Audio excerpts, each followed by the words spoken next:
Baik, selamat datang di video presentasi dari kelompok kami. Sebelumnya, perkenalkan, nama saya Nur Rahman Anfarosi dan rekan saya Amelia Wilhelmina. Di sini kami akan membahas tentang reformasi administrasi publik antara Indonesia dan juga India. Baik, pada kesempatan kali ini, kami akan menjelajahi tentang inisiatif-inisiatif penting yang mendorong perubahan positif dalam proses tata kelola dan penyampaian pelayanan publik untuk menilai bagaimana reformasi administrasi publik tersebut dilakukan. Nah, reformasi administrasi publik dan juga di Indonesia tentunya sudah dilaksanakan dalam berbagai aspek dan mencakup berbagai bidang dengan tujuan untuk meningkatkan efisiensi, transparansi, dan juga akuntabilitas. Mari kita di sini jelajahi bersama beberapa aspek penting dalam reformasi administrasi. Dalam beberapa tahun terakhir, India dan juga Indonesia tentunya telah secara aktif bekerja untuk mengubah pelayanan publiknya guna melayani warga dengan lebih baik. Hari ini kita akan melihat tentang inisiatif-inisiatif penting tersebut, bagaimana sebuah pemerintahan mengubah landscape dari reformasi dan juga sistem administrasi publiknya.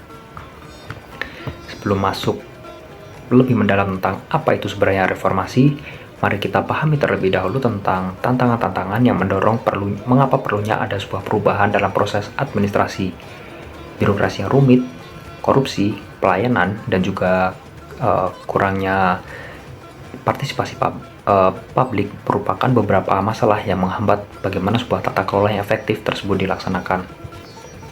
Untuk itu, di sini kami akan membahas tentang bagaimana sebuah reformasi administrasi dilakukan dan akan kami perbandingkan antara Indonesia dan juga India. Untuk berikutnya akan dijelaskan oleh rekan saya bagaimana sistem reformasi administrasi publik di India dan juga Indonesia. Beruntungnya, India telah mengambil langkah-langkah penting untuk mengatasi tantangan-tantangan tersebut dan untuk meningkatkan penyampaian pelayanan publik. Dan sekarang mari kita jelajahi beberapa inisiatif reformasi utama. Reformasi administratif memainkan peran penting dalam menyederhanakan proses pemerintahan.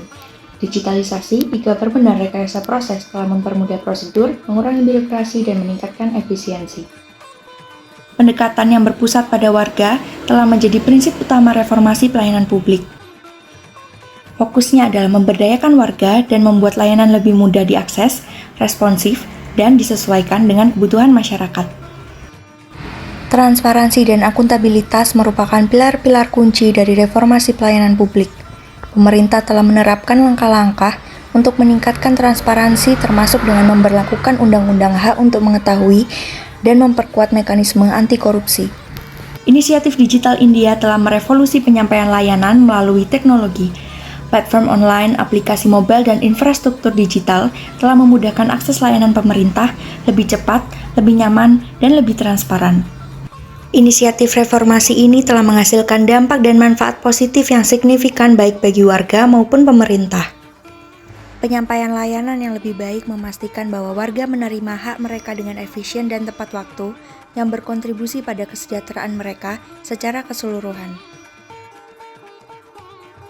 Langkah-langkah anti korupsi telah menciptakan sistem yang lebih transparan dan akuntabel, membatasi praktik korupsi dan memastikan pemanfaatan sumber daya dengan efektif.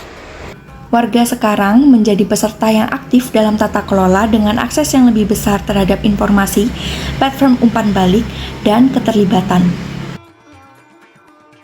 Sebagai kesimpulan, perjalanan reformasi pelayanan publik di India telah mencapai kemajuan yang signifikan, mengatasi tantangan dan mengadopsi pendekatan baru dalam tata kelola. Perjalanan menuju sistem pelayanan publik yang lebih efisien, transparan, dan berpusat pada warga terus berlanjut. Terima kasih telah menyaksikan presentasi kami tentang reformasi pelayanan publik di India. Mari kita terus bekerja sama menuju masa depan yang lebih baik, di mana setiap warga mengalami manfaat dari tata kelola yang efisien dan berpusat pada warga.